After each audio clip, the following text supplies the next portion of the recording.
کسی کو ثواب پہنچانے کے لیے باہر سے لوگ بلوا کر قرآن خوانی کروانا کیسا ہے؟ کیا یہ عمل کرنے سے ثواب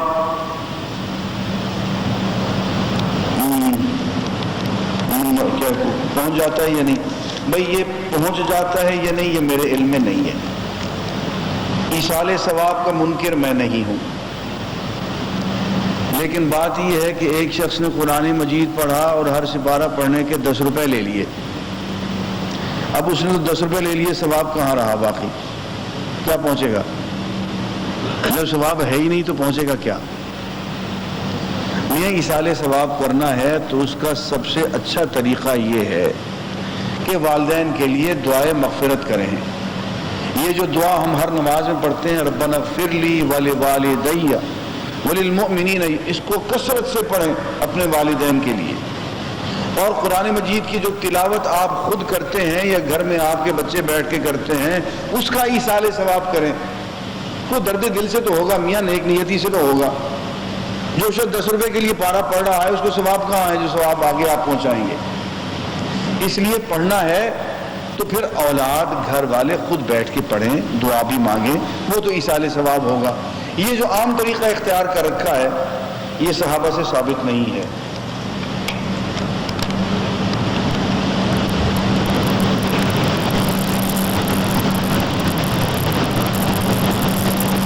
ہم مسلمان پر نماز فرض ہے، لہذا ہم نے اسے دینی عبادتی طور پر ادا کرنا لازم ہے. لیکن کیا وجہ ہے کہ ہم نمازوں کے سلسلے میں اتنے پرٹیکولر ہو کر بھی اتنے سچے مومن کیوں نہیں بن جاتے؟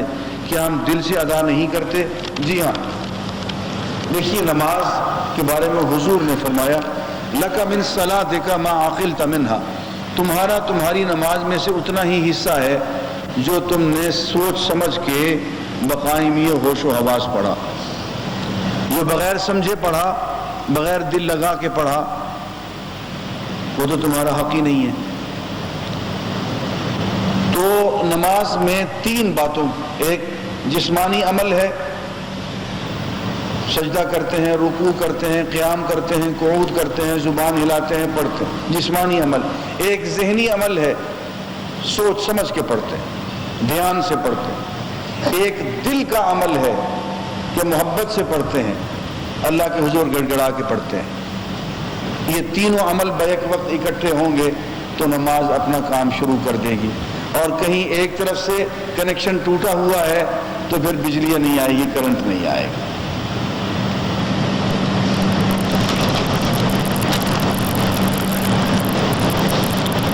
فٹ بالر عبدالقدیر خان جو کہ 26 مئی کو دبئی UAE کے سمندر میں نہاتے ہوئے وفات پا گئے تھے، ان کے لیے دعا مغفرت فرما دیں. اللہم اغفر لہ وارحمہ وعافہ.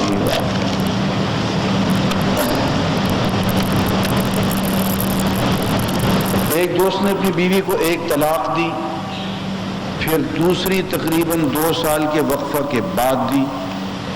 ان کے ہاں اس دوران ایک بچہ بھی ہوا. کیا ان کے درمیان طلاق ہو گئی ہے؟ وہ اب بھی اکٹھے رہ رہے ہیں؟ کیا ان کو اکٹھے رہنے کے لیے دوبارہ نکاح پڑھوانا پڑے گا؟ دیکھیے بات یہ ہے، اس مسئلے کو غور سے سن لیں. 1 طلاق دے دی، اب عدت کے اندر رجوع کر لیا تو رجوع ہو گیا، واپس اپنی بیوی کی طرف آ سکتے ہیں، لیکن 1 طلاق باقی رہے گی. اب کبھی 2 سال کے بعد پھر کبھی غصے میں آ کے طلاق دیں گے تو یہ دوسری طلاق ہوگی. یہ پہلی طلاق نہیں ہوگی، یہ دوسری طلاق ہوگی. یہ عدت کے اندر آپ چاہیں تو رجوع کر سکتے ہیں. عدت میں رجوع نہیں کیا پہلی طلاق میں یا دوسری طلاق میں تو طلاق واقع ہو گئی، نکاح ختم ہو گیا. اب اگر پھر سے جوڑنا چاہتے ہیں رشتے کو تو پھر سے نکاح کرنا پڑے گا، نئی شرائط، نئے سرے سے نیا نکاح ہوگا.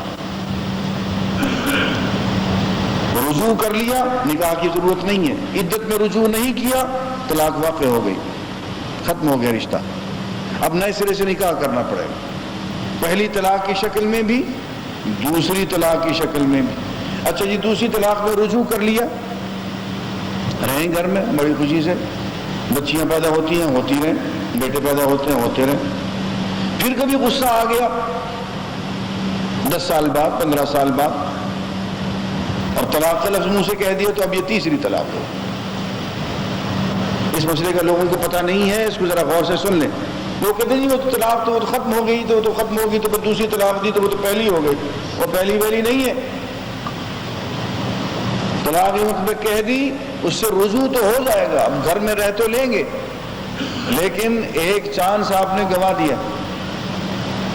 اب جب کبھی طلاق دیں گے، ایک طلاق کے بعد دوسری ہوگی، دوسری کے بعد دیں گے تیسری ہوگی، خواہ وہ اب 40 سال کے بعد بھی دیں. تو اب اس سوال میں مجھے پتہ نہیں ہے کہ انہوں نے رجوع کیا کہ نہیں کیا.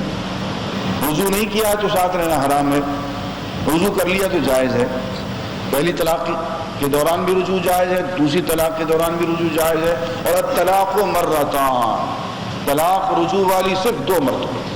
فإمساک بمعروف أو تسریح بإحسان. 2 طلاقوں کے بعد یا تو عزت کے ساتھ، شرافت کے ساتھ بیوی کو رکھو، یا پھر احسان کر کے، نیکی کر کے، ایسا کہ آپس میں پھر ایک دوسرے کی شکل دیکھ سکو. احسان کر کے پھر جدا ہو جاؤ، لیکن جدائی احسان کے ساتھ ہونی چاہیے، ایک دوسرے کو جوتے مار کے نہیں. تسریح بإحسان. تیسری طلاق جو ہوگی وہ پھر جدائی ہو جائے، اس میں پھر رجوع نہیں ہوتا.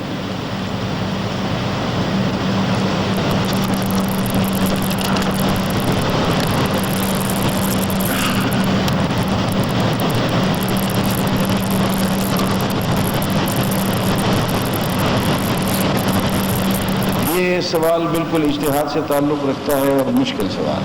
کوما میں جب برین ڈیتھ ثابت ہو جاتی ہے تو ایسی حالت میں وائٹل سائنس کو سپورٹ کرنے کے لیے وینٹیلیشن کا جاری رکھنا کس حد تک درست ہے؟ یہ اجتہادی مسئلہ ہو گیا ہے جی، اس میں علماء کو اختلاف ہے.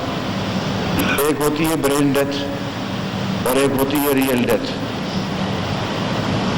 کس وقت کیا کرنا چاہیے اس پہ اجتہاد کی ضرورت ہے. میں اکیلے اس مسئلے میں رائے نہیں دینا چاہتا، بہت پیچیدہ مسئلہ ہے، اور اس کو اجتہاد کرتے ہوئے اس میں صرف مولوی اور مفتی کا کام نہیں ہے. ہمیں ایسا مفتی چاہیے جو ڈاکٹر بھی ہو. یہ مسئلہ بہتر ہے کہ ڈاکٹر اشرار صاحب سے پوچھ لیں. ٹھیک ہے. اگر کوئی شخص بیک وقت 3 بار طلاق کا لفظ اپنی بیوی کو غصے اور جھگڑے کے دوران کہہ دے تو کیا طلاق واقع ہو گئی؟ جی ہو گئی.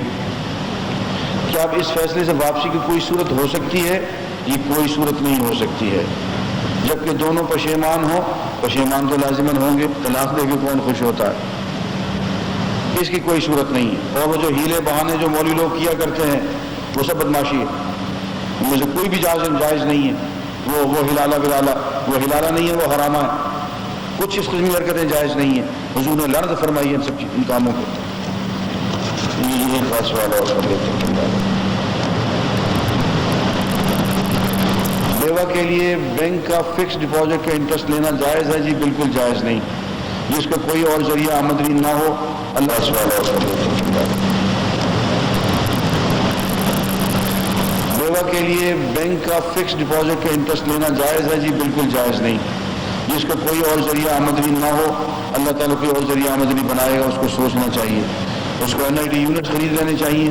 یہ اور کام ہیں، انویسٹمنٹس ہیں جس میں کیا جانا چاہیے. اور ہم لوگوں کو حیا آنی چاہیے، شرم آنی چاہیے کہ بیوہ کی ہم اس حد تک مدد کریں کہ وہ سود کھانے پہ مجبور نہ ہو جائے.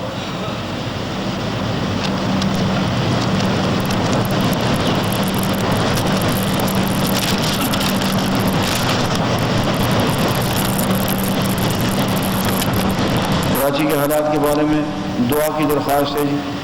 لوگ گاجر مولی کی طرح کٹ رہے ہیں. خواہ کہ اس غریب کو قضا کا بس یہ حکم ہے، سمجھ ہر ایک راز کو مگر فریب کھائے گا. بہت سی باتیں ایسی ہیں جو آپ بھی جانتے ہیں، میں بھی جانتا ہوں. کراچی میں کیا ہو رہا ہے، کون ہے یہ سب کچھ کروا رہا ہے، آپ سب جانتے ہیں. سیاستدان سب جانتے ہیں، علماء سب جانتے ہیں. سب کے منہ پہ مہریں لگی ہوئی ہیں. کوئی شخص سچی بات کرنے کے لائق نہیں رہا ہے. اس لیے ایسی بات کیوں پوچھتے ہیں کہ اگر میں سچی بات کہہ دوں تو اگلے جمعے آپ کو پھر خطیب کا انتظام کرنا پڑے.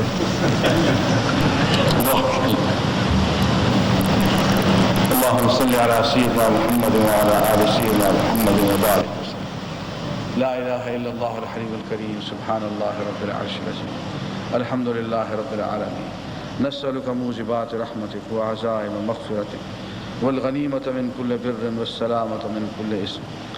لا تدع لنا ذنبا الا غفرته ولا هما الا فرجته ولا حاجة هي لك رضا الا قضيتها یا ارحم الراحمین یا ارحم الراحمین یا ارحم. صلی اللہ